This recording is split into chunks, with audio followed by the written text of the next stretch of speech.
తిరుపతి జిల్లా చంద్రగిరిలో TDP MLA అభ్యర్థి పులివర్తి నాని విస్తృతంగా ప్రచారం చేస్తున్నారు. దీనిలో భాగంగా బలిజ కుటుంబ సభ్యుల ఆత్మీయ సమావేశం నిర్వహించారు.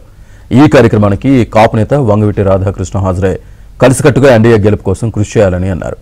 వైసీపీ నేతలు సంక్షేమం పేరుతో పెద్ద ఎత్తున దోచుకున్నారని ఆరోపించారు. ప్రజలకు బటన్ నొక్కుతా అని చెప్పే జగన్కు ఇప్పుడు ప్రజలే బటన్ నొక్కే సమయం వచ్చిందని అన్నారు. ఎన్డీఏ అభ్యర్థుల గెలిపించేందుకు కృషి చేయాలని వంగవీటి రాధాకృష్ణ అన్నారు.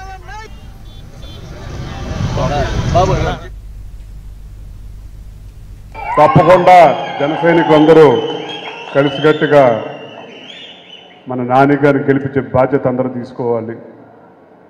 ఇవాళ ఇక్కడి నుంచి ఈ ప్రాంతం నుంచి మొదలుపెట్టి జగన్ రెడ్డి గారు బస్ యాత్ర చేస్తూ ఉన్నారు. ప్రజలందరికీ సంక్షేమం ఇచ్చానని చెప్పి అంటూ ఉన్నారు. బటన్ నొక్కానని చెప్పి అంటూ ఉన్నారు. చాలా కాలం తర్వాత ప్రజల మధ్యలోకి వచ్చారు. అది ప్రజలు ఏ రకంగా ఉన్నారో ఆయనకి అర్థం కావట్లేదు. ప్రజలందరూ కూటమికి విజయం చేకూర్చాలని చెప్పని ఒక దృఢ సంకల్పంతో ఉన్నారని చెప్పని కూడా చెప్తా ఉన్నారు. ఒక్కో కుటుంబానికి 50,000 ఇచ్చాను, 1,00,000 రూపాయలు ఇచ్చానని చెప్పి అంటా ఉన్నారు. మీ కుటుంబానికి ఎంత వచ్చిందో అని చెప్పని కూడా చెప్తే బాగుంటుందని చెప్పని కూడా మీ ద్వారా కోరుకుంటా ఉన్నాను. అందరికీ బటన్ నొక్కుతా అని చెప్పి అంటా ఉన్నాడు.